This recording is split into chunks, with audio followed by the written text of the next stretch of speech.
blacks are the chosen race. What about white people? I would have to ask you that. What about white people? I'm asking. We're both human beings. Blood that runs through your veins is equally as red as the blood that runs through mine. Do you think you're in some way, shape, matter, or form superior to me? Of course. You are. So all black people are superior to white people?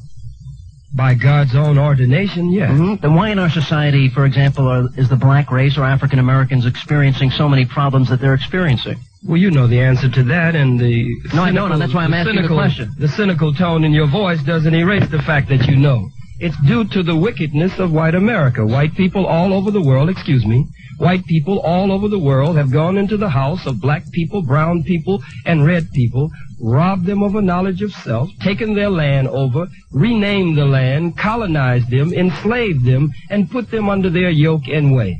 So whites are in the superior position, no matter what the social, political, economic, or religious order, because of the wickedness and the underhandedness of the white man the world over. Sir, but not all white people are evil, wicked, or endorsing. Sir, I have never enslaved any human being. Let me finish my point now. I've never enslaved any black person in my life, nor would I endorse that or support that. I certainly look and view the slavery or the history of slavery in this country, for example, as evil, reprehensible, against the will of God in our society. Many white people fought for the freedom of slaves. Many people risked their lives, as did Harriet Tubman, during the Underground Railroad, to see to it that that evil was changed in our society, and I think that was a good thing. I think when you look at the marches of Martin Luther King, white, black together marched for equal justice in our society. Certainly, you're not going to impugn the whole race of white people, are you? What I am going to say after such a strong statement is that whenever there is any sign of what even appears to be righteousness and that which appears to be a spirit for justice and fair play and fair dealing, I am not one who would blanketly criticize that. If indeed that is your spirit and your personality, and if indeed you can point to many others who are that way, then certainly I would respect that. Then why should I have respect for you if you don't equally respect me in that vein, if you look at yourself as far superior to me? I am not one who would just look at myself far superior to you, but let me point this out to you. White people, you should be having this show with one of your own. White people teach that they are the father of medicine, the father of music, the father of history, the father of philosophy, the father of the sciences, the father of all of the disciplines of the world. I think that is a very ethnocentric and a very racist, white supremacist view. They teach us that angel food cake is white, devil's food cake is black. You wear white to weddings and you wear black to funerals. It's not good to lie, buddy, but if you must lie, it's all right if you tell a little white lie. If one is the black sheep of the family, blackball you, blackmail you. If I go to the pool room for a little game of pool, you got a white shiny ball on the table, knocking the hell out of the black ball, the brown ball, the red ball, and all of the balls of color, and the worst ball on the table is the black ball. If I go to church, you've got a blonde-haired, blue-eyed, pale-skinned white Jesus, when the Bible says that Jesus is a man with nappy hair and black skin. So white supremacy runs throughout every phase of white society the world over. So my position on this show this morning is not to establish some grandiose and way out black supremacy, but to fight white supremacy and meet it head on. And do you think most Americans, especially white America, is racist and against you to the degree that you're... Of course, most white Americans. What percentage would you say? The United States government boasts about the fact that it is a government where the majority rules and the minority has to go along with the majority. So what degree of Americans... And so if you have an overwhelming majority of white folks who are so fair and good-hearted in America, why haven't your overwhelming majority of white folks stepped forward to do something about the wretched condition of black people here in America? Oh, haven't we made some strides in terms of... No strides since 1960, none at all. No, let me say why I mean that. I would like you to explain that. During Reconstruction here in America, there was a civil rights bill passed at that time. Black people held all kinds of political positions, and it looked like a period of political... like a turn after slavery for black people in this country. There was even a voters' rights bill, and all of that was passed.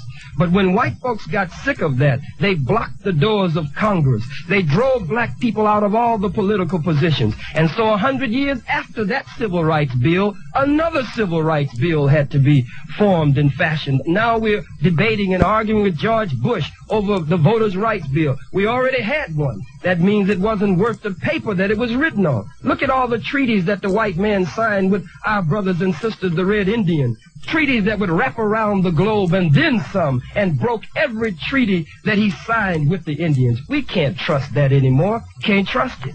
Let me ask you this. Why is it then that so many... Let me ask you a question. Why is it then that so many African Americans today are making it in an inclusive society? Why are they becoming successful? Why are they prospering if America were as racist as you're describing it today? I'm talking about mainstreams like Oprah Winfrey, the multitude of talented black African American athletes in our society, the talented African American business people in our society, the Colin Powells, the Arsenio Halls, and the list, the Bill Cosbys, the list goes on and on and on. Are these all Uncle Toms? Have these people sold out? How would you describe and categorize these successful blacks in our society? These are very God-gifted and very talented black people. But they are also, Mr. Hannity, exceptions to the rule.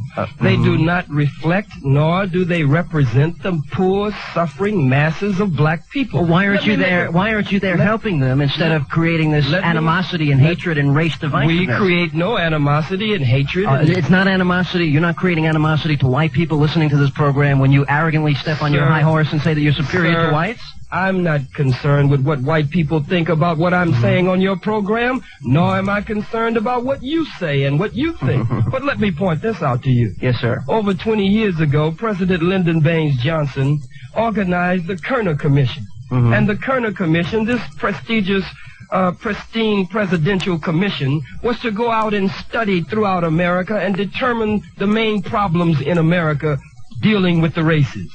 They came back with conclusive proof to the president and to the White House that the number one problem in America today is white racism. They said there are two major situations here.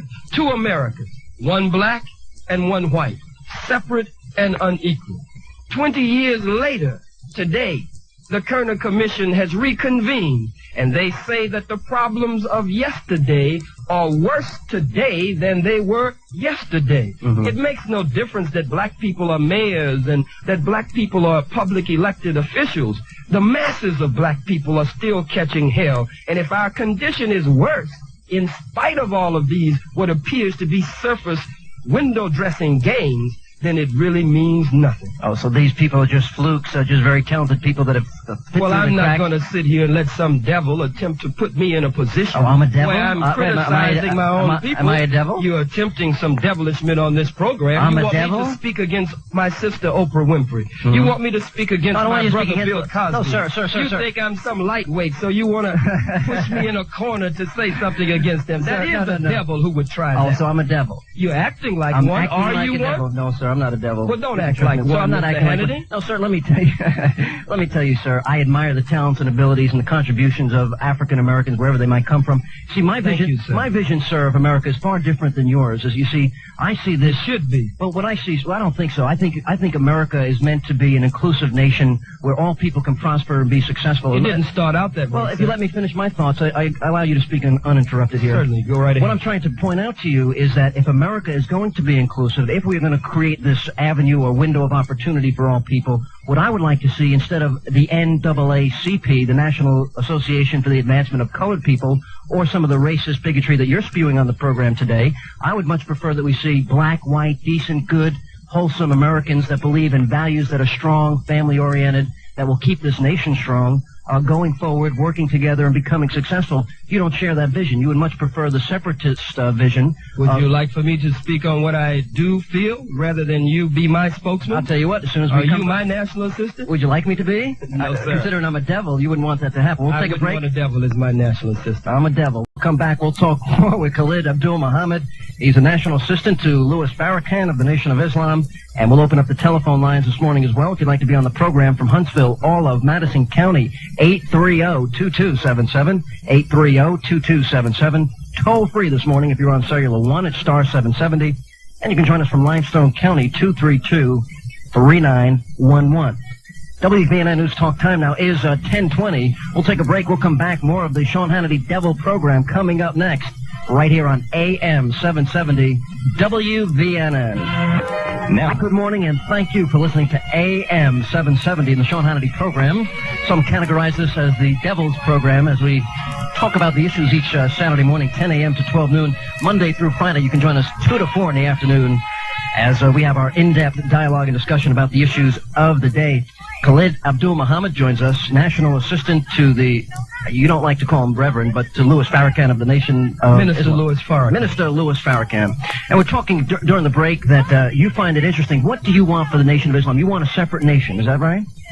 We want freedom and independence, however that can be achieved. If indeed white people are willing to go through the painful and painstaking process of mental and spiritual and moral and ethical change, then indeed we as black people, since we've been here in America, we have fought for many years to be included in the mainstream of white America. Now we have determined that as God's hand is stretched out of judgment against America, that we must do something for ourselves and we must build a nation of our own. That is not to say that it is to be a nation so separate until we want to rule over white people. We have no desire to rule white people. We want to express kujichagulia, or self-determination, over our own destiny. If we have a hospital and white people are ill or need attention, they would be welcomed into our hospital, and we wouldn't use them as guinea pigs the way they use us in their hospitals today. If you need a loan and you're qualified and you came to the black bank, we wouldn't redline the districts the way you've done against us. If in our political structure, we wouldn't set up gerrymandering and all of the redistricting in our system, we would have fairness. We could never treat white people the way they treated us, because God just didn't make us that way. He just didn't give us that kind of heart. Let me ask you a question. If I were to say all blacks were drug addicts because of the actions of the few, would you find that offensive? Because there are black drug addicts in our society. I don't find anything offensive that white people say. Okay, but if it would be all right with me. Okay, let's say a black person said that. Would you find that offensive? No, sir. If a black person said that, I would know that they have been robbed of a knowledge of self. They've been brainwashed by your people, and we would take the time and the love and give some care and sensitivity to the situation to try to open their eyes. Well, the point I'm trying to get to here is that the bottom line is the way you talk about white people, you put them all in this one category as if they're all racist, they're all against black people. You're imputing the character of the white race. I believe that there are some white people who do good. You do? I believe that I don't know if they are good, but I do know that there are some white people who do good. But let me say this, you've got to understand the sensitive nature of this.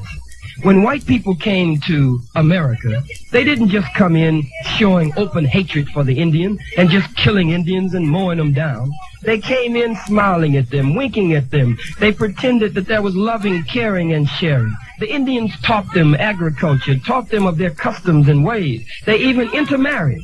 But as soon as the Indian dropped his guard and the white man learned the ways of the Indian, they destroyed the Indians in a mass genocide plot. Now the original owner of this nation is selling moccasins and blankets on a reservation because they trusted the white man. When the white man came to Africa, he didn't just come in killing black people and showing open, bitter hatred. He came in as a friend and a sincere advisor. He came in and we rolled out the carpet for him. We gave him the best of our society and our world, and now we are held captive as slaves inside of America. So the blacks and the Indians and the minorities in our society of angels of light and the wicked white people have always decimated any other race besides themselves. That's what you're saying? I told you, if you're not my national assistant, you're certainly my Huntsville spokesman. I'm your Huntsville spokesman. I couldn't have said it any better than that, Sean. That's your viewpoint on that. That's your viewpoint, and I like it. You like that? I like it. It's not my viewpoint, though, because what I hear in you is somebody who's extremely racist, biased, and bigoted. And I'm not extremely racist, biased, and bigoted. Well, you are racist. You cannot compare me with the Klan. Oh, I certainly could. Absolutely. No one has ever enslaved the Ku Klux Klan or David Duke or the skinheads. No one has ever robbed them of their name, their language, their religion, their culture, God. No one has done anything to them. Let me ask you a question. How long are you going to stay in the past? How long are you going to stay in the past? When are you going to move forward? In the present. I just gave you the report from the Kerner Commission. We also have here the National Urban League, State of Black America. Jet Magazine just did a study that was done across the nation after 28 years, how much of Dr. King's dream has come true, and studies are being done all over. But if you're sitting here in a one room in Huntsville, Alabama, sitting behind a microphone being cynical and racist and bigoted every day, then you don't know what reports are out there in the world. You're saying I'm in another city almost every day. What city are you in? Oh, you travel around the country every day? All over, but I'm from New York. You're from New York. That's where I'm from. But the bottom line is, I want to ask you this. Why is it then that some African Americans are making it in our society? They're very talented. They're making contributions. Why do you impugn the character of them? Why not talk about the opportunity? I never impugn the character of them. That's your devilish way to attempt to say that that's my devilish way. That's what it is. So this is incredible. Let me ask you this. What do you think is going to be the future of race relations in this country? You think we're going to have race wars? And are you going to be at the heart of it? Oh, what kind of silly little childish question is that? I'm asking, if you think whites are the devil and they've done all these terrible things, do you want to go to war against the white people? I believe that there are some whites, I don't know how good their heart is, but I do know that there are some whites who do good. Do you think that whites can get to heaven? Some whites. I know that there, let me finish my point. I know that there are some whites who are standing up against their own people for the injustices that have been perpetrated against black people and dark people throughout the earth. But I can't trust them the way the Indians trusted them, the way my forebears trusted them in Africa. Even if I closed my eyes, I could never close both eyes. I'd have to always keep one eye open. Let me tell you something, sir, because I am an Irish American. My grandparents came here from Ireland in the early part of this century at a time when in Boston and New York and in Philadelphia it said outside of almost every shop, Irish Catholic need not apply. Within my family history, there is a large degree of racism and hatred and bigotedness that my family had to go through. That's white on white crime. Okay, and there's plenty of black on black crime in our inner cities today. Nothing to compare with the millions that white people have killed in their major wars. And you are blinding yourself to the truth, sir. The white mass murderers, the white serial killers, and the gays and blacks selling each other, blacks selling other blacks drugs and shooting each other's and drive-by shootings and Crips and Bloods. Robbed of a knowledge of self by white people. Oh, blaming white people for their problem. Blaming white people for their problem. When you take a people and completely destroy them, what else do you expect? Nobody ever destroyed you, but you murder millions of people and drop bombs. I've never murdered anybody, sir. I've never dropped a bomb on anybody, sir. You're trying to drop bombs on this radio. Sir, I'm not trying to drop bombs. You're just too light. You're a bombastic little statement of devil. Come on out with it. What's about? You got a problem? You're getting upset. You want to calm down? Come on out with it. You're just stumbling and fumbling. I'm not. You're an ignorant fool. We are ignorant fools, if I'm one, because you are certainly complimenting me. But I came in the spirit that you're giving me. I attempted to talk to you in the hall. I said, sir, to get you to turn this volume down, to let you know what my true spirit is. But I said, you continue to conduct yourself as a devil. And I said to you, as long as you do that, that's what you'll get from me. Let's go now, if you want a more intelligent conversation and exchange, I will give you that. I'll tell you what, why don't you talk to the caller? Sean is a devil. I will, but I said that Sean is acting like a devil on the program, but he is one. The whiter. Sean is a devil. He just said I'm a devil. You think I'm a devil, Todd? I don't think so. But listen. I mean, look, if I'm the devil or if I'm the epitome of evil, so you should... I don't believe you're the epitome of evil. I'm just You're a lightweight devil. I'm a lightweight devil. I'm a lightweight evil devil here, so... Interracial marriage, sir? No, sir.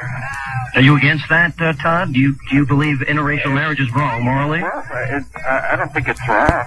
Let me ask you, what do you think about what Khalid Abdul Muhammad is saying on the program today? Do you find it offensive? Do you find it shocking? Do you think he's going to be at the forefront of a major racial war? Are you going to be? Do you think he's going to be at the forefront of a racial war in our society? What do you think about the hatred that he's spewing? Well, I'm spewing love for my people. yeah, but I'm not necessarily anti-white. I'm pro-black. Hatred towards the black race.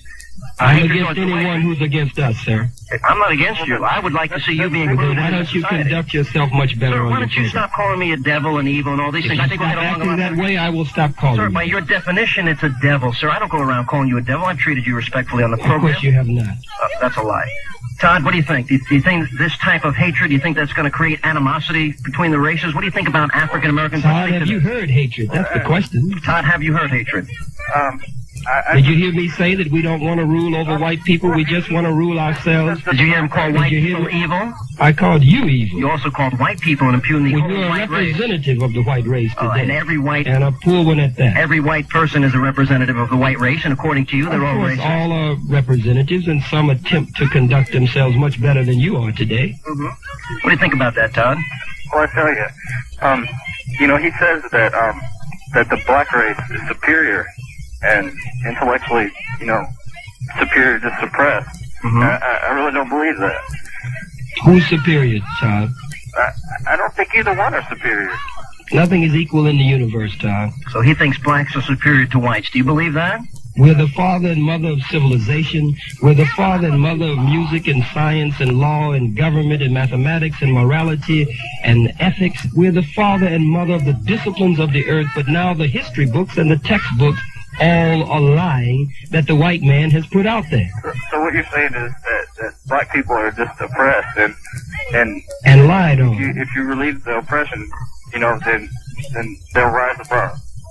Well, the white man doesn't have to relieve the oppression. We're not asking him to do that.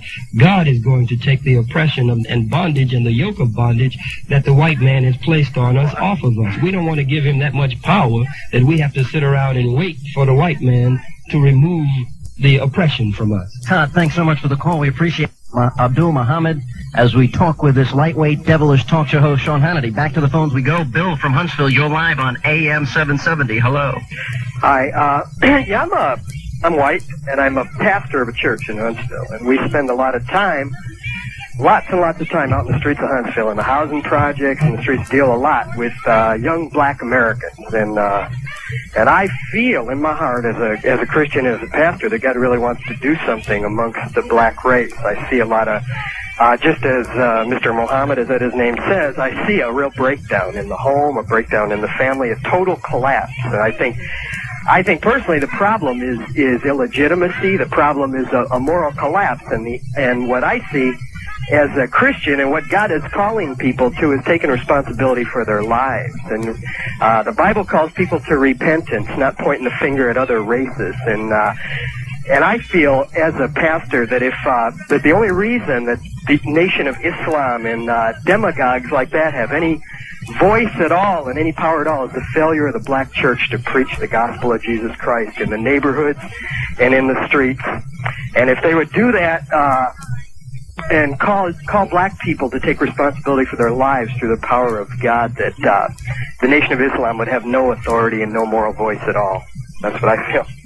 That's all I really got to say. If he wants to address that or answer that, he can. Okay, would you like to address that, Mr. Muhammad? No, sir. We can get to the next caller. I appreciate that. We got to take a break. We'll come back. One open line, 232-3911. If you'd like to be on the program today, 232-3911. We'll take a break. We'll come back. Good morning, and thank you for listening to AM 770 in the Sean Hannity program. We're here live Monday through Friday, 2 to 4 in the afternoon, Saturday, 10 a.m. till 12 noon as we talk about the issues of the day. Khalid Abdul Muhammad joins us, National Assistant to the Minister Louis Farrakhan. And we're taking your telephone calls this morning, 232-3911. Reverend Farrakhan has said on occasions that Judaism is a gutter religion. Do you believe that? Minister Farrakhan has never said that Judaism is a gutter religion. I heard it myself on Bill Donahue. No, you heard it out of context. What he said exactly, I was present. He said, now that nation of Israel has not had any peace in 40 years and will not have any peace as long as it is structured on injustice and as long as, in paraphrasing, a people have been displaced and dispossessed from their homeland. He says, while you shield your dirty religion. Now, what he was referring to, sir, was he never mentioned Judaism anywhere in the entire speech. He never said Judaism. He never mentioned it. He was saying that if the world of Christianity would practice Christianity, the world would be a better place rather than professing it. As the gentleman said in a convoluted way, the previous caller, if the world of Islam would practice Islam and not just preach it, the world would be a better place.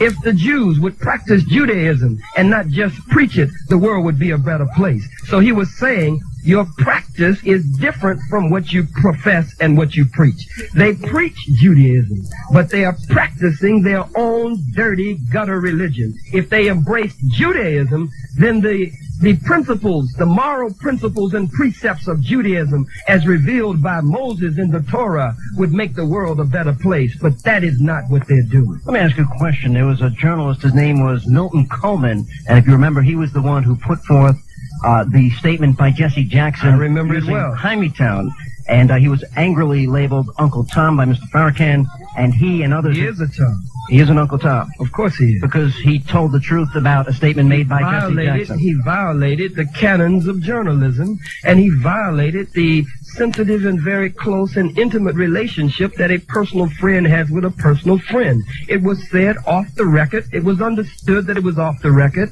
and then he didn't even have enough courage to leak it to the press under his own byline. He did it under someone else's byline. Mm-hmm. I would say that not only is he a Tom, but he's a hypocrite, and he should not be considered a friend because of the serious violation of that. So if he tells the truth about a statement made by a public figure like Jesse Jackson, you consider that Uncle Tomism? However you want to word it, sir, I've made my statement. Okay, I have another question.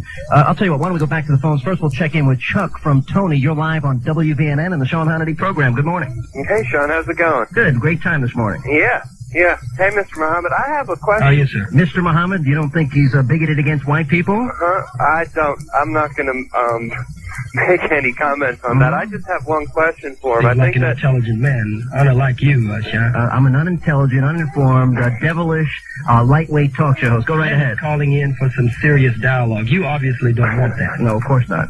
Okay, I think that some of the points that Mr. Muhammad made certainly have some validity, and perhaps if I was from that culture, and like he was saying, where people came in and were exploited, I would feel the same way. But what I would like to know is he made a statement that the white man had robbed the black man of his history and of his culture and of his God and everything, and I imagine that he would say that the white man did a pretty complete job of that. Is that so? Yes, sir, he did a very thorough job. A very thorough job. Okay.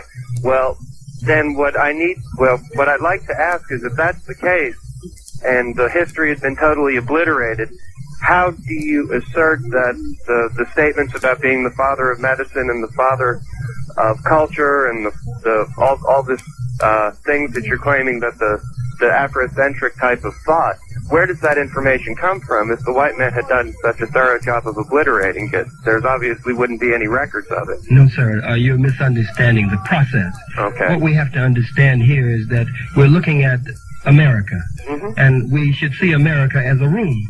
And the slaves are here in this room, between these four walls, robbed of their name, their language, their religion, their culture, their God, their folkways, ways, and norms. But nothing was changed outside of this room. The manuscripts are still there. The Mebdu Neter, or the holy writings, or the hieroglyphics on the walls, still there. The texts from the ancient writings are still available, but they were not made available to the slave inside of America. If the slave were caught even reading, the slave was beaten severely or killed, or his tongue was cut out. Anything that showed the slave beginning to reach out, as Dr. Haley pointed out in his great work Roots, which was just a mild version, any sign of trying to learn and to hook back up with our ancient past was destroyed inside of America. But now we have black people that travel all over the world, scholars and scientists who are digging at the manuscripts and in and out of the great temples of higher learning and enlightenment of the world and reading the hieroglyphics, and this wisdom has come to us, and also God has raised a man in our midst, the most honorable Elijah Muhammad, and now the honorable Minister Louis Farrakhan. Let me ask you a question. Can white people get to heaven? Do you look at that as a possibility? I don't know, sir. I'm asking, does your religion teach that in any way, shape, or form? What do you mean, sir? Can only black people make it to heaven is what I'm asking? We believe that any person that performs a righteous deed, that God does not ignore the righteous deed of any doer, no matter what their color is. We believe that God is more interested in the righteousness of the person than in the color of the person. It just so happens, sir, that white people have been the number one perpetrators of all of these things that we have mentioned on this program. Have you met many throughout the earth? Have you met many righteous white people in your life? I haven't met one, sir. You haven't met one? Not in your entire life? Would you like to introduce me to one? I would be happy to meet one. I think you're looking at one, but you think I'm a devil, so that's okay. If you can find one anywhere, I'd be happy to meet you. You've never met, and most black people, are they righteous in your view? Most of the ones you've met? All black people are righteous by nature. Oh, okay. So this is learned behavior.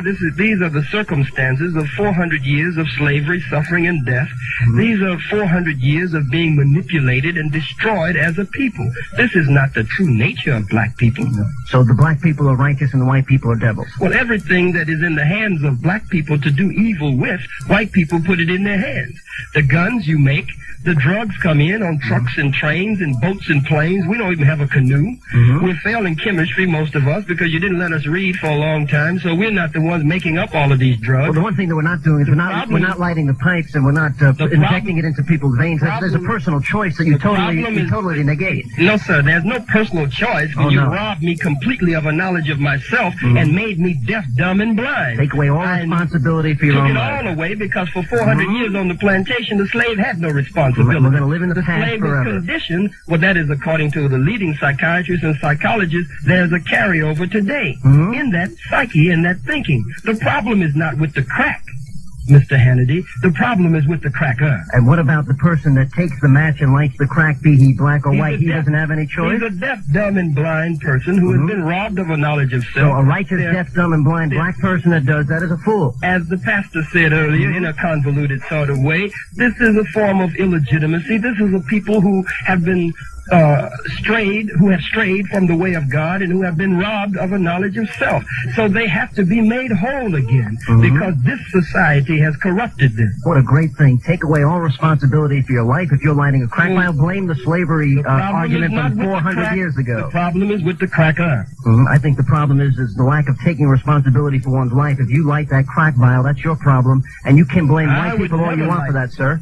Nor would I, sir, and I would encourage everyone not to. Chuck will give you a final thought here. We're going to move on. Any other thoughts today? Yes, I understand Mr. Muhammad's viewpoint on being robbed, so to speak, of culture by certain European powers. But I think that he should also maybe consider the fact that during that time of, if you would, European exploitation still exists, of the world, that certain countries who were in the business of exploited not only blacks but other whites and Asians, and that was just a period of exploitation. And by white people, is that correct? I beg your pardon, sir? Was it by European white people? There was, in the, quote, age of discovery, certainly there was, between Spain and Portugal and black the slave traders Netherlands, as well. Belgium and England. No black slave traders, no arrogant white man was going to buy slaves from another slave. He would take that slave who was trying to sell the slaves and all the rest of the slaves. But what I'm trying to say, sir, is that over in, let's say, in Eastern Europe, let's say in Poland, okay, there was a movement of the Germans, the Austrians, and the Russians. Yes, sir. And they moved into Poland and they dismantled the country. And they robbed that people of their culture. White people robbing white people. Certainly. Yes, sir. Certainly. And there were wars in Africa where black people would exploit other black people. Well, a war is different from slavery, colonialism, and exploitation and misuse and abuse. Well, if it's a quote unjust war, if it's a war of exploitation, then it's exploitation. Exploitation in any color is no good at all, sir. Right. Okay. As long as we're clear on that it's not. We're just talking about the number one robber, the number one raper and lyncher and liar and exploiter. And that is the white person. Yes, sir. Continues to this day. We're going to move on. Chuck, thanks for your call this afternoon. We appreciate it. Jolie from Hartselle, first-time caller. You're live on WVNN and the Sean Hannity program. Good morning. Yes, I only have really one thing to say. Yes? I think that both of you need to calm down and talk like civilized people. I'm civilized. I'm not calling another person a devil and evil and a lightweight. I understand that, but listen, The only way anyone can get along with someone else is to let them say their piece. Everyone has their own opinion on everything. Okay? I think another thing that I noticed is both of you keep on saying you people for all the whites and you people for all the blacks. Blessed are the peacemakers, Jolie, huh? It doesn't matter. Everyone is a human being. Everyone is equal in my opinion. Let me tell you my vision for America, and I'd love to hear Mr. Muhammad hear this. I would like to see in our society African Americans, white Americans, Irish Americans, Italian Americans, those Americans, the National Association for the Advancement of Good and Decent People that want to see this country move forward and live together and work together and start businesses together. Make America what it could be, a city on a hill, a beacon of light shining across the world. Those people that fight for the good values that families can get along and races can get along, that we can be successful, that we can end the drug problem. I would love to see these things happen, and I don't think we're ever going to get that way if we're blaming other people for definitely injustices of the past, which I agree with Mr. Muhammad about. I'd love to see the progress go forward. I'd like to see all racism end.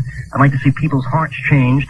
And I'd also like to see this country work together in an inclusive manner. But this type of anti-white rhetoric, this calling white people devils. I just called you a devil this morning. Well, you just said to this audience that only black people were righteous and that white people are starting to be evil. I called you a devil because of the way you act. Okay, I understand that. So I'm just saying I share a different vision. I think we should, as Martin Luther King said, judge people by the content of their character, because there are decent members of all races, in spite of him rolling his eyes and throwing his hands up in the air here. But that's my vision, which is certainly different than his. May I express my vision? Yes, sir.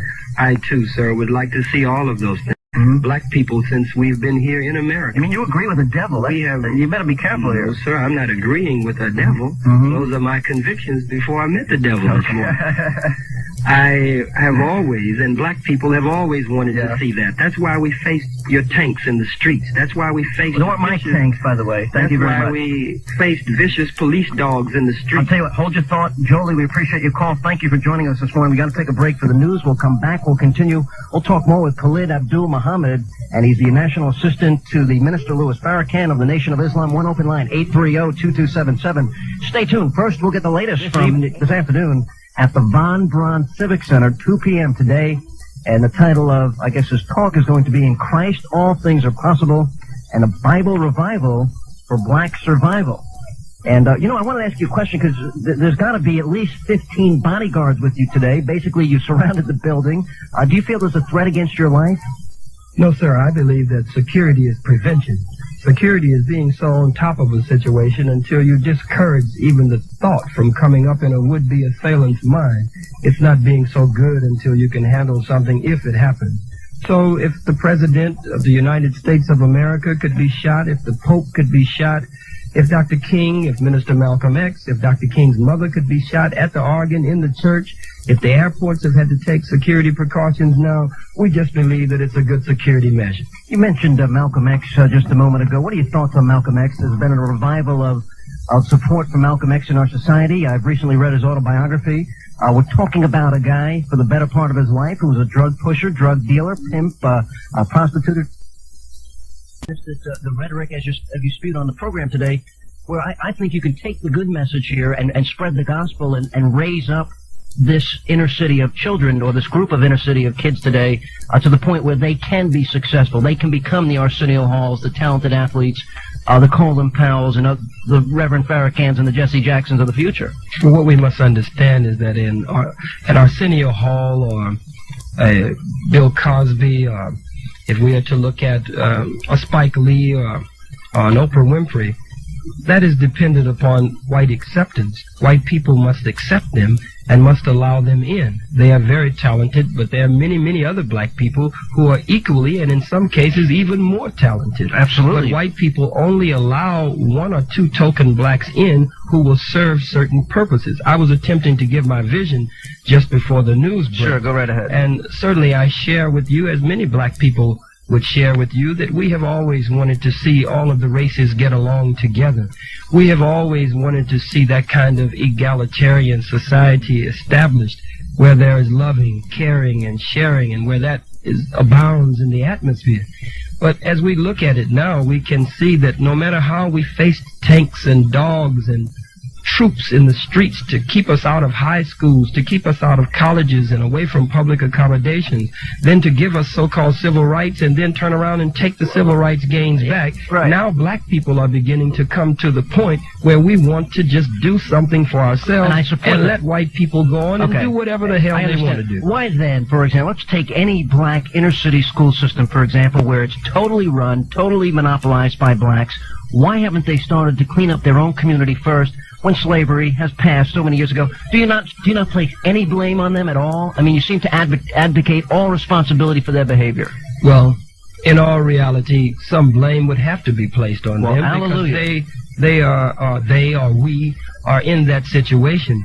The scripture says in Hosea, my people are destroyed for a lack of knowledge. But it goes on to say, because they have rejected knowledge. Well, there is no insight, the people perish too. But when a people, that's absolutely correct. And no correct. vision, that's right. When a people are put at such a disadvantage, Mr. Hannity, when people have to deal with disenfranchisement and being displaced and dispossessed and robbed completely of a knowledge of self and the power of their own being, they don't always make the right choices or decisions. The educational system that has been put into their hands, it teaches them against their people. It reeks with white supremacy, and they are not able to bridge the gap between that and the growing consciousness that is coming up in the hearts and minds of the youth that they have to face each day. Let's go back to the phones. We'll check in first this hour with Bob from East Limestone. You're live on WVNN and the Sean Hannity program. Good morning. Yes, Sean, good morning. Wish to welcome your guest. He's a very articulate man. Yes. And I used to teach at Tennessee State University in Nashville, predominantly black school, and in a class on religion, we dealt with the black Muslims, and I and my students read Elijah Muhammad's first major book, Message to the Black Man. I have a couple of questions I'd like to ask your guest, but I'd like for him to comment for your listeners on the way that the white devils were created on the island of Patmos by the mad scientist Yakub. Would he comment on that and explain it? I will be touching on that, sir, today at the Von Braun Civic Center at 2 p.m. If you could come out to the Von Braun Civic Center today at 2 p.m., perhaps it's a very extensive subject. As you know, it begins on page 103 of Message to the Black Man, the great and illuminating book by the Most Honorable Elijah Muhammad, dealing with birth control, sex, and genetic engineering and the grafting process of grafting the recessive from the dominant.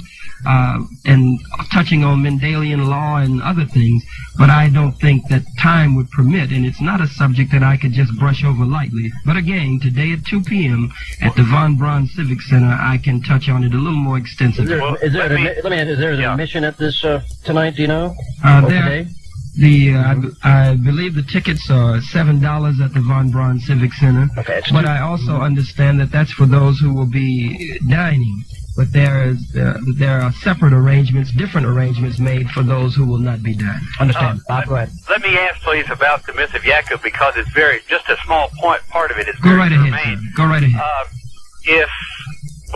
If white people are devils, and I'm not going to dispute that now, but if white people are devils, and according to the myth of Yakub on the island of Patmos, this mad black scientist created white people by continuing to cross till he got lighter and lighter skin, then I'd like to ask the minister how he comments on white people being what they are as created by this mad black scientist Yakub. Well, sir, white people are a part of black people. I would be one of the first to say that, if that's what you're leading to. From the 30% of dissatisfied among black people, as we are taught by the Most Honorable Elijah Muhammad, from that 30% of dissatisfied, we understand that in the original black man and black woman, that there was a weaker nature or a weaker germ, and a certain propensity or inclination toward deviation from God's divine law. And out of that nature of black people comes this personification that we call white man and white woman today. So your point is well taken. I hear under what you're saying that if white people are all that they are today and they come from black people and come from Yakub is the correct pronunciation, what does that say about Yakub and black people? The process was a purging process that was to last for 6,000 years. For us to see the weaker part of us rule us and govern us, a part that became extremely wicked, far beyond what it started, and once we would come from under this, we would no longer allow this to creep back into our spirit and our nature again. But where are we in the 6,000-year period now? We are at the end of the 6,000-year period now, sir. We're on the Sabbath day, or the seventh day, which, according to Scripture, represents now the coming of God and the establishment of God's order, a kingdom here on this earth. Okay, my other question very quickly is, when I was teaching at Tennessee State, I wanted my students to go to the local Mosque of Islam on Charlotte Avenue. Yes, sir. All my students were black, and I'm white. Yes, sir. And I arranged this, and one of my students came to me. They didn't have transportation, so I was going to take care of that. One of my students came to me very embarrassedly and said, Dr. C, she said, you will not be able to go. Yes, sir. And I anticipated what the reason was, but I asked her because I wanted her to feel the thrust of this. She said, because you're white. Yes, sir. And I felt that the student, I didn't feel offended myself. I think people have a right to exclude whomever they want. But I felt embarrassed for her and the other black students because they had already felt white racism against them, and now they were feeling black racism against me. Well, Can you comment on that? Could I go to a black Muslim mosque today and be welcomed? I would love to comment on that for you, sir. Okay. We have special occasions, only special occasions. The meeting today at the Von Braun Civic Center at 2 p.m., some of our mosque meetings, you can come to some of our mosque meetings, but only on very special occasions. Let me explain why, though, sir. The reason is because black people, again, have been so robbed of a knowledge of self, and as the scripture says, so spoiled as a people by the oppressor. And while we're trying to scrub up and clean up, so we close those meetings to the rest of the world until we can come out a polished people that God would be pleased with. So we certainly could not have you, sir, sitting in all of our meetings. Psychologically, black people tend to not listen to the message when whites are present as hard or as intently as they normally would. They're too busy worrying about what you're thinking about what the minister or the speaker is saying. So we have reasons, sir, for our meetings and our mosque events and why we do them that way. Thanks so much for your call this morning. We appreciate your input on the program. Let's go back to the phones. We'll check in next. Carolyn, first-time caller from Huntsville. You're live on WVNN and the Sean Hannity program. Good morning. Good morning, Sean. I would like to say that I was just listening to the last caller, and a lot on what I was going to comment about, and it was that what we're suffering from here is the masses of black people are suffering from a knowledge of self, as well as the masses of white people are suffering from a knowledge of self. And I think Brother Minister Dr. Khalid Muhammad did a very beautiful job in explaining that, because I wanted him to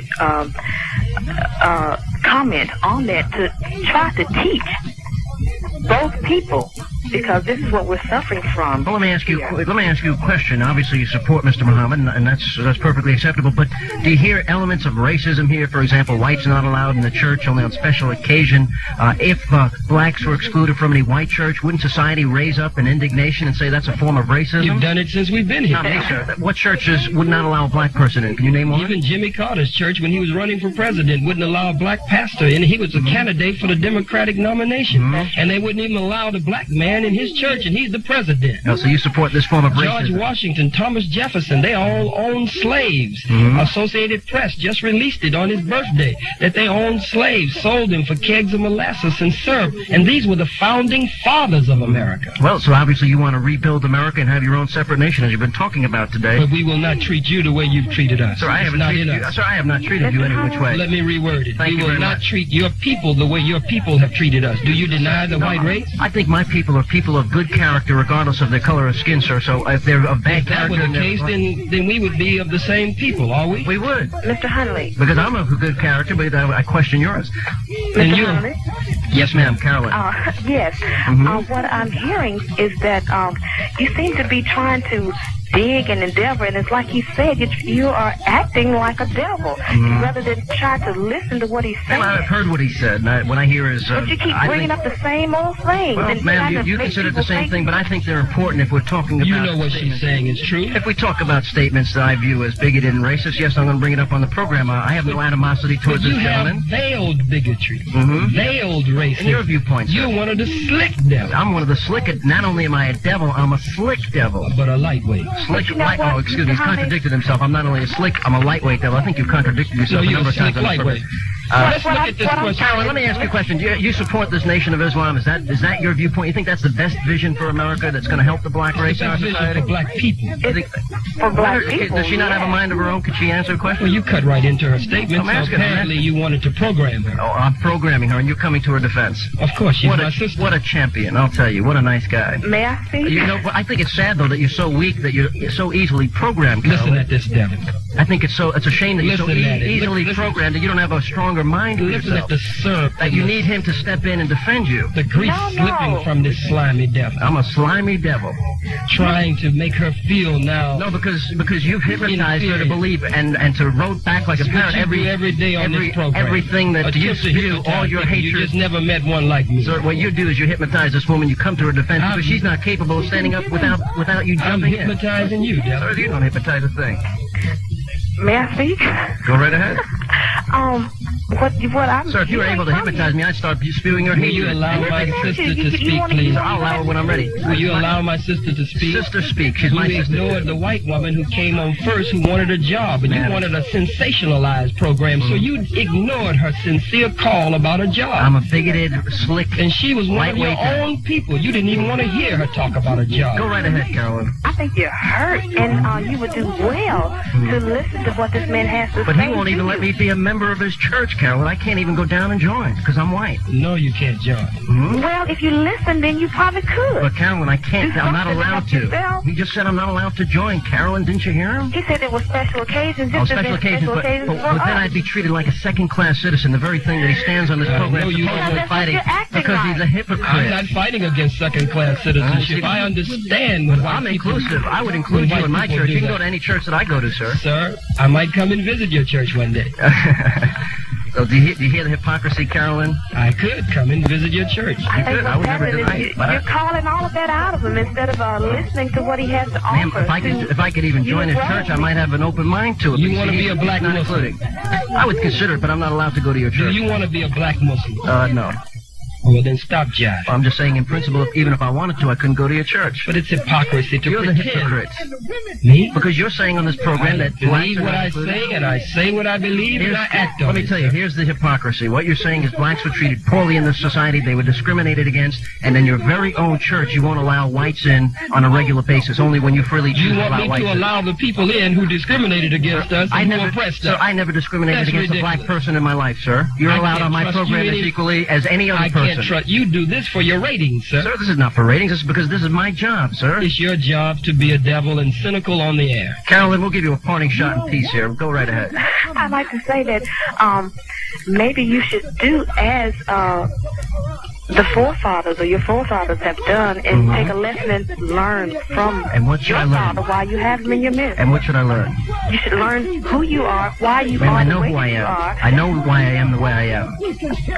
Obviously, you're not acting the way, so you need to take another You don't like the way I'll tell you what, you just keep studying and you keep roting back like a little parrot. You're a good hypnotized sergeant, just like all his little quiet bodyguards are here. They mimic, they talk just like Louis Farrakhan, they dress like Louis Farrakhan. They all want to be Louis Farrakhan. And we all love Louis Farrakhan. And you're all want to be. You want to be just like Louis Farrakhan Jr. In some areas, if you had him on your program, you would have a much better dialogue and communication. He's a much more erudite man. He's much more calm in terms of how he would represent himself and what we teach.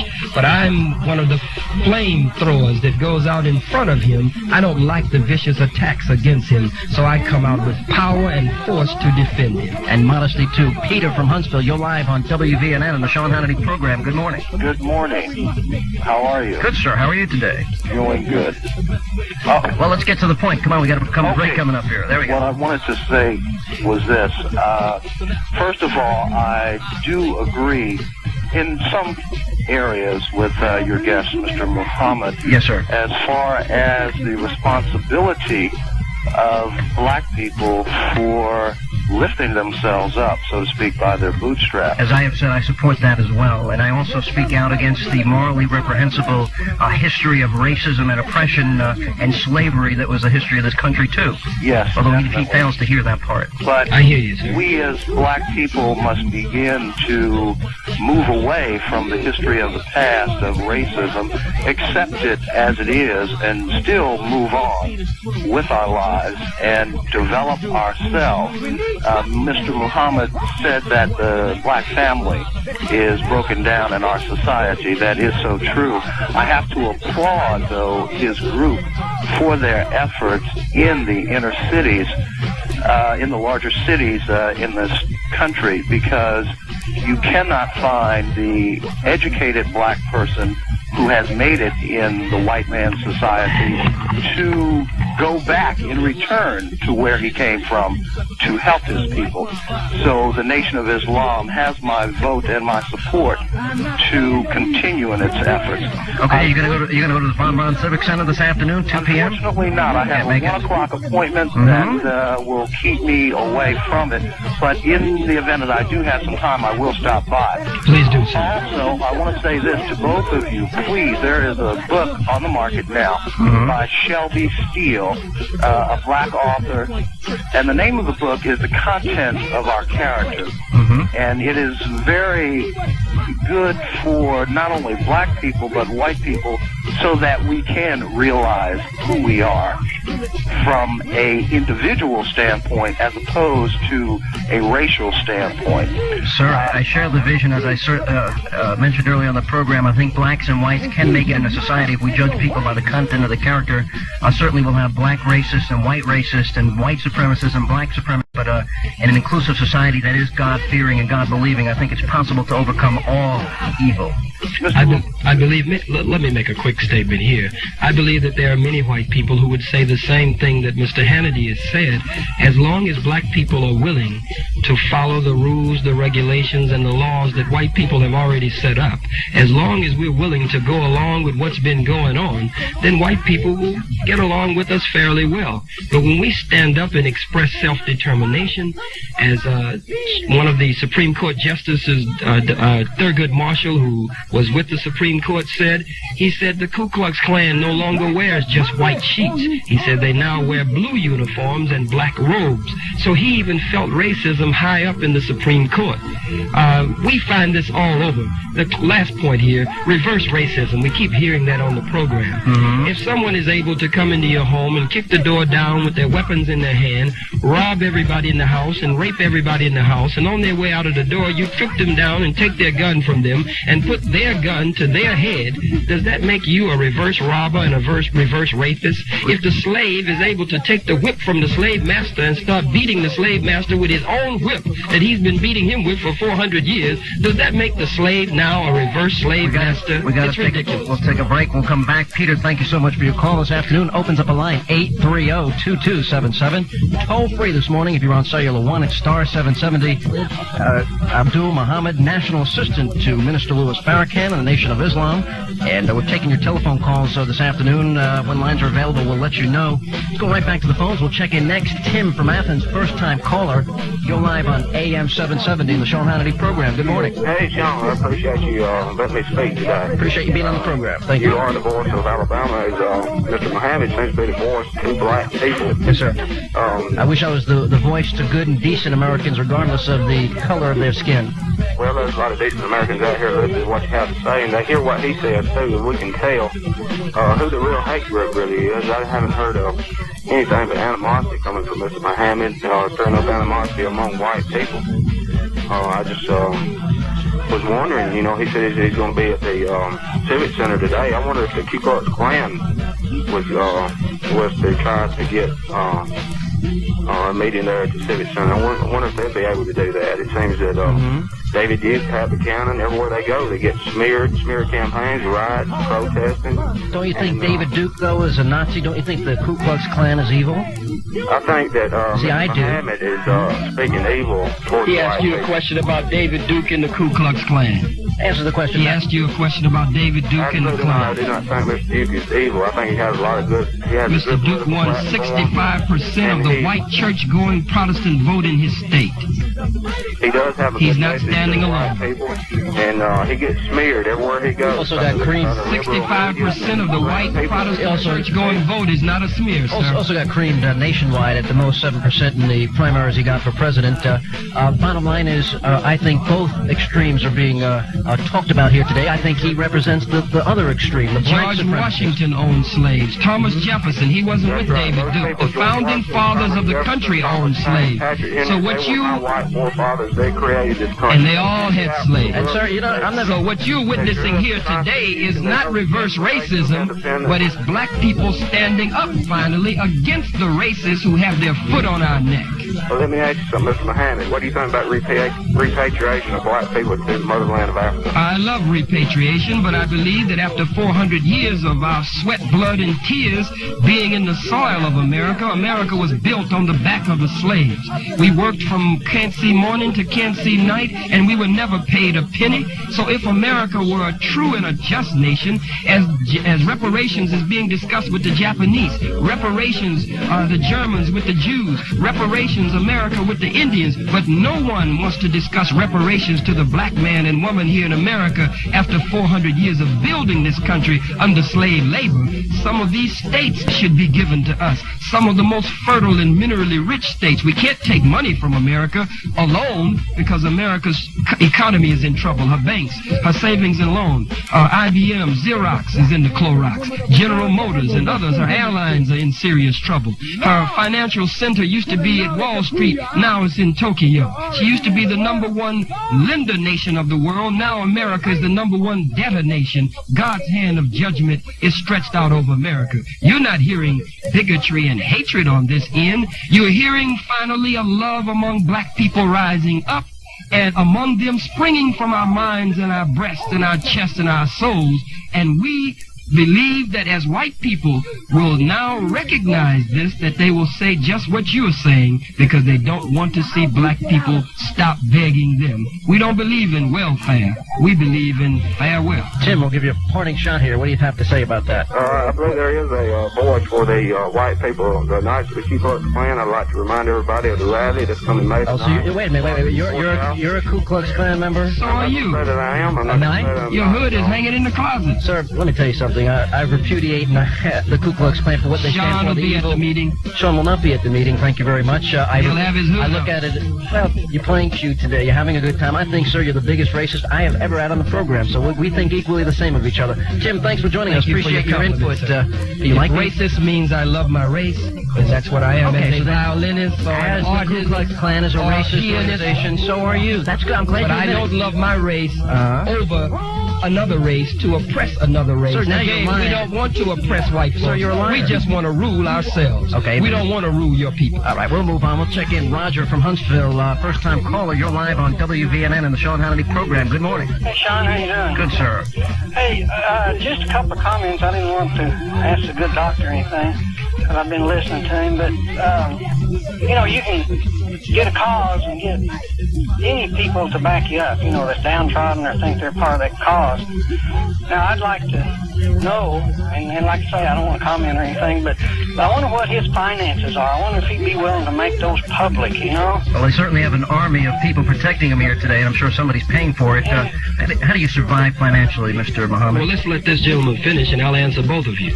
Well, that was my only question, really. Like I said, I didn't care if you comment or not, because he just wanted to cast aspersions. He didn't want an answer. Oh. But it's just like Jim Baker.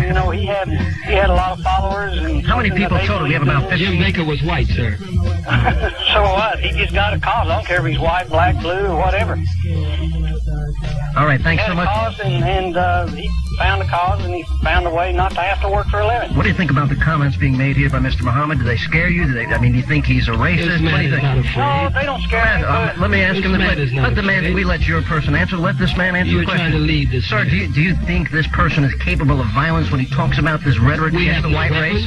We've never had any. There are no. In all of our years in America, we don't carry guns. We don't carry knives. We don't carry weapons. We've never painted anything on any Jewish synagogues. We don't desecrate anyone's graves. We've never attacked any white people. We've never done that. Police agencies in every city say that the Muslims are some of the most model citizens in those cities. I'm so glad to hear that. I'm asking him a question. Do you think he'll probably just whip up the frenzy and distort the minds and the thinking of young African Americans, making them hate the white person, so the point is... We don't want them to hate white people, we want them to love black people. You'll have minions doing your bidding, just like you like to... My objective is not to get black people to hate you admitted on this program that you want to hypnotize Carolyn and other people that call on the program. You hypnotize people on here every morning, and then I'm hypnotizing you. I'm not on in the morning. I'm only on Saturday morning. I'm saying what whenever you're on, sir. Sir, what I'm making the point to you is that what you want to do is you want to... Do you want me to answer this gentleman's question? After I ask you a question, that'll be fine. I'm saying... We're going to ignore his question and go to your question. That's right. We're going to ignore his question and go to my question. What I'm asking you is, when you distort and whip up this frenzy and hatred and this bigotry towards white people, I'm sure it's in the hopes of having minions hypnotized by you doing your business. I only deal with the history from my teacher, the Most Honorable Elijah Muhammad, and the Honorable Minister Louis Farrakhan. We make up no history on the white man. His history is written in blood, sir. Okay, we'll give Roger a parting shot. Roger, you still there? Me off? No, I did not cut him off. Right. Roger, you there? The only thing I want to answer your question about my funds and finance. Please, go right ahead. The thing that bothers me is that the young black that does listen to him will become so much involved in this that he'll lose sight of really what he's got to do to be successful in America. I think that's true. I think what it does is it whips their minds up into a frenzy. I don't think many young blacks believe they have any future in America. I know a lot of young blacks, sir, that have a good future. I know a lot of successful blacks, old, young, whatever you want to call them. And I don't think that they follow you. Thanks, Roger, for your call. We appreciate your input. Opens up the line 830-2277. Toll free if you're on cellular 1*770. If you'd like to answer your question about the finances, go right ahead. I am a volunteer. You're a volunteer. I work for the movement. These men, none of them are on salary. They're all dedicated to the liberation and salvation of the black nation. How do you survive? The Nation of Islam takes care of all of my expenses. I don't receive a check. I don't receive a salary for this. This is not a job for me. This is my life's vocation as a minister and as a man of God, working in the vineyard of God to deliver his people. So you own no personal wealth? I have no assets and no liabilities. Okay, appreciate that. Let's move on this morning. We'll check in next. Kevin from Madison, you're live on WVNN and the Sean Hannity program. Good morning. Good morning.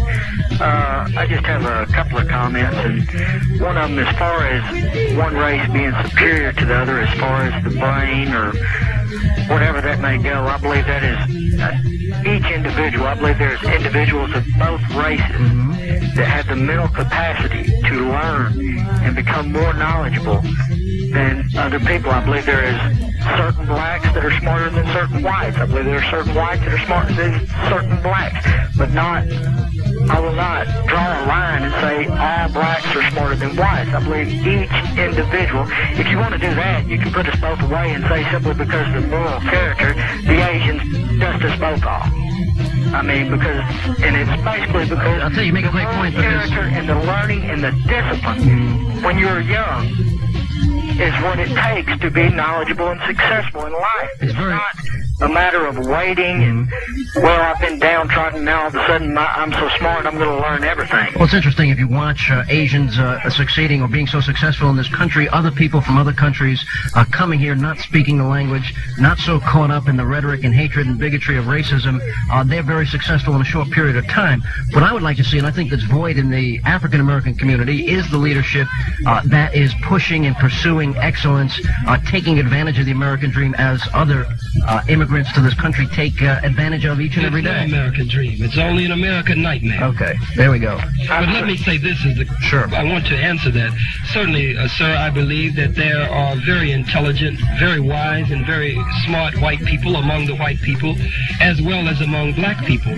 What I was attempting to do early in the program was to address the very pointed question that came to me by Mr. Hannity. When I spoke of black people in a superior position, that was not to negate intelligence on both sides. I was collectively dealing with a collective history of black people being the fathers and mothers of the earlier disciplines that the world has based its foundation on. That's merely what I was talking about, going back to Socrates and Plato and Aristotle and Pythagoras and others, and studying the great scholars of the world who are now giving us information that shows that they made pilgrimages to Mecca, not to Mecca, but to the Mecca of education of that day, to Kemet or to Egypt and other parts of Africa. Kevin, we're going to move on. I'll tell you what, we're going to take a break. We'll come back. We'll continue. WVNN News Talk time now is 11:49. I'm sorry, good morning. Coming up on afternoon. Thank you for listening to AM 770 in the Sean Hannity program. as we talk about and discuss, as we debate the issues of the day each Saturday morning, 10 a.m. to 12 noon, Monday through Friday, 2 to 4 in the afternoon. This afternoon, we're going to carry the program up until 12:15. And as we continue our discussion with Khalid Abdul Muhammad, National Assistant to the Minister Louis Farrakhan, he'll be speaking this afternoon at the Von Braun Civic Center, 2 p.m. today. And the title of the lecture is In Christ All Things Are Possible, a Bible Revival for Black Survival. And if you'd like to go on down there, you can do so this afternoon. Let's go right back to the phones. One open line, 830-2277. Someone fell off during the break. We'll talk first with Janice from Hartselle, first-time caller. You're live on WVNN and the Sean Hannity program. Hello. Hi. Hey, Janice. Welcome to the show. Thanks. Listen, I wanted to ask, I don't know his name, but I want to ask him a few questions. Mr. Muhammad, yes. Yes, Mr. Muhammad. What Bible do you use, Mr. Muhammad?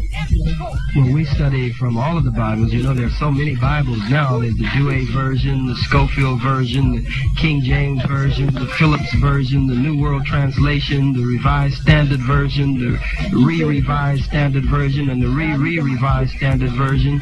And some of the Bibles have 66 books in it, and other Bibles have 72 books in it.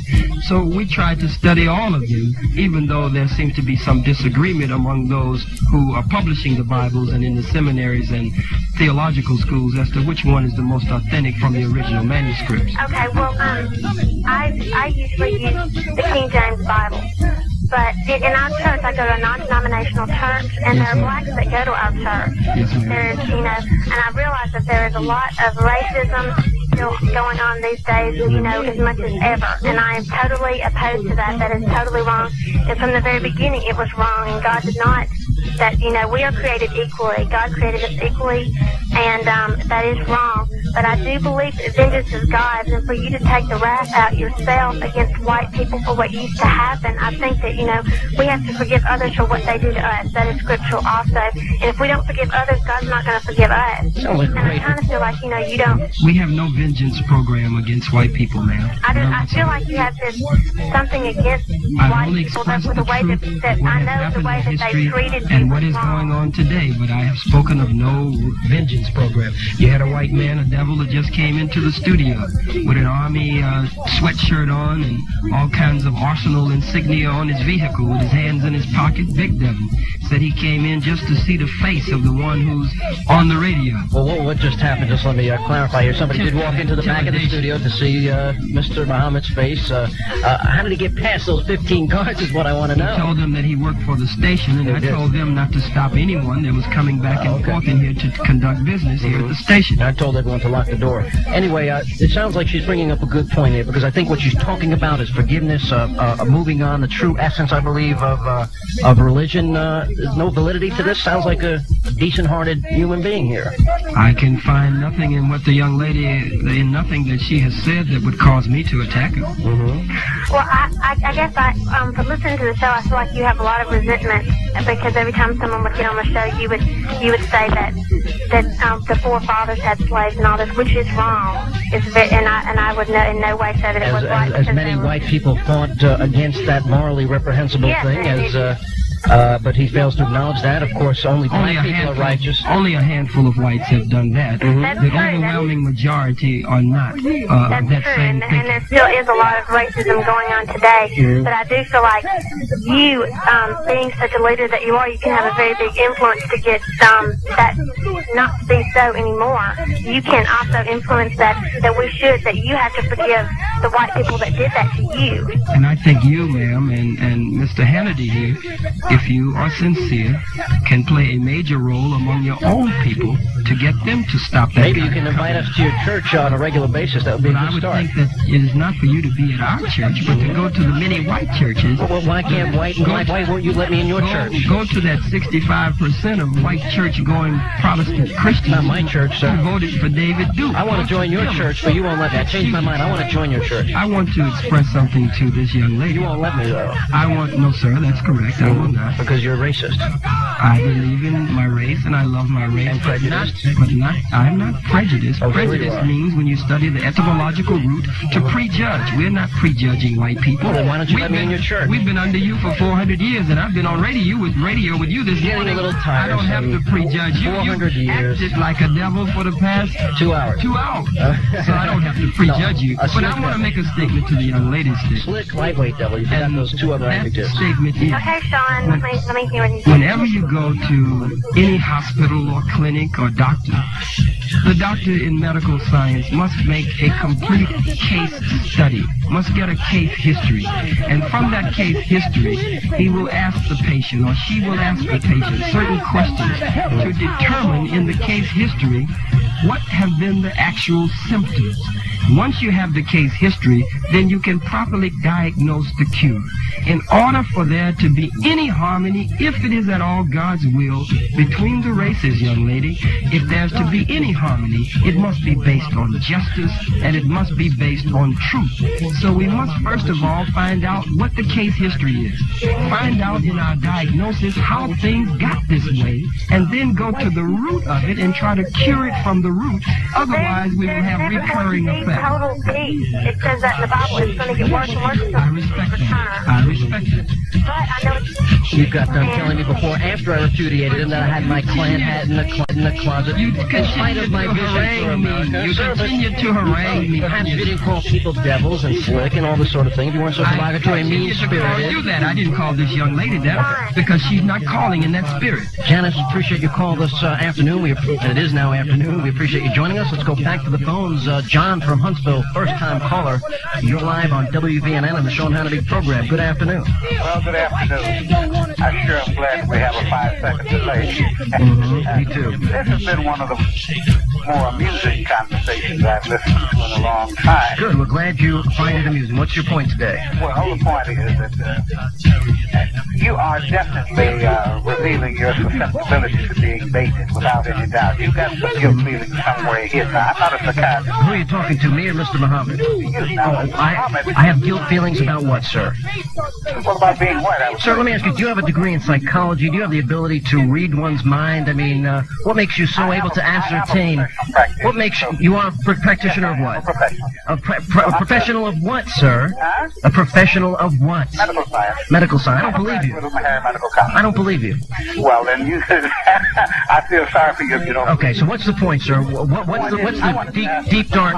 I want to ask you a question because you just made an allegation against me. What's the deep dark secret? What am I hiding today?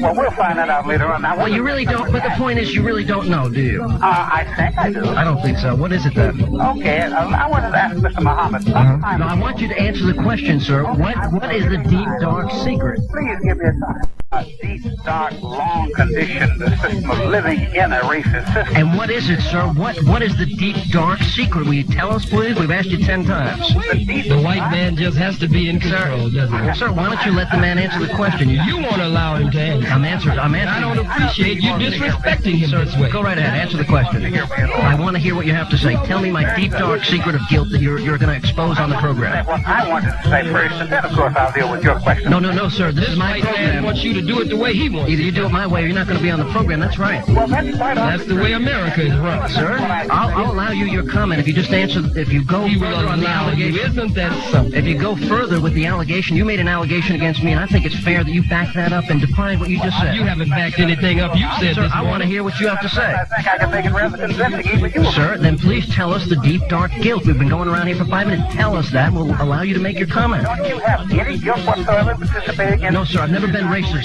No, sir, I've never been racist in my life. You don't even realize the racism that you're wreaking over there.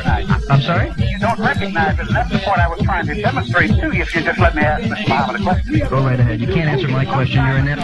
That's it, sir. Now you call the man inept. He is. He's totally inefficient. I ask him a question 5 times. He makes an allegation. He can't back it up. Go right ahead, sir. Sometimes, okay, but anyhow, let's get back to the point. Some time ago, there was a Klansman that called in, and it seemed as if Mr. Muhammad almost immediately perceived that this guy was a member of the Klan, but you didn't. you had to ask him whether or not he was a member. It came on in the very later stages of the conversation. Did you notice that? I'm sorry, sir, I didn't understand it. What did you say? I think Mr. Muhammad did. What's that? Mr. Muhammad. That's correct. Some time ago, there was a Ku Klux Klansman that called in, and you seem to recognize almost immediately that this guy was a member of the Klan. I don't know, sir. I don't know if he was a member of the Klan. He was not invited to the studio. That he was a member of the Klan. Who's that, sir? Oh, are you talking about a caller? Or the His person memory is failing him now. White people's memory conveniently failed them when it is necessary. No, sir, I'm not really sure which person he's talking about. Half an hour ago. Oh, the person that called in on the program. Yes. Okay, yes, sir, that was true. He's a member of the Klan, and I repudiate the Klan. I think it's an evil organization. But only after he admitted it, you have to ask him, was he a member of the Klan? You were agreeing with everything he said. No, that's not true. Mr. Muhammad almost immediately perceived that he was a member of the Well, Klan. he's so much sharper than I. Appreciate your call this afternoon. Thanks for joining us. Let's move on. Kevin from Lawrenceburg, Tennessee. You're live on WVNN and the Sean Hannity program. Hello. Hello. We're running low on time this afternoon. Go ahead. All right. I'd just like to start out by saying I'm only 16 years old. I go to Lawrenceburg High School here. Yes, sir. And I'm a white guy, and I associate mainly with the blacks at my school. Yes, sir. There's not a large group of them there, but what I wrote today is rather an interesting conversation. I'd like to say that in the past 400 years, as Mr. Muhammad said, the white race has been a low-down dirty dog to most of the other races, and today there is still some of that left over. Sir, I think the racism, as I said on the program so many times, is morally reprehensible. I speak out against that on a regular basis. Roll your eyes here selectively, Mr. Muhammad. Go ahead, your final point here. We got a lot of people on the lines. Well, see, I'm of a younger generation. Yes, sir. You understand that? And I believe that the only way that we can get rid of, to make the world a better place for tomorrow is that just forget about what we've done in the past and just let us, You think they're living in the past? Is that what you're saying? They're bringing up things that long should be forgotten. We should now go forward? He's quite capable of saying whatever he means. You don't have to tell him what he means. For the purposes of time, I'm trying to get him to... You're trying to get him, for the purposes of time, to say what you want him to say, sir. Sir, he can speak for himself. Go right ahead, sir. All right. And now that we got one other race coming in, the black race, I mean, right. There's nothing wrong with standing up for what you believe in. Oh, okay, so you support what he's saying here today? You don't he hasn't heard me say anything against. If you are one of the young whites, and you're 16,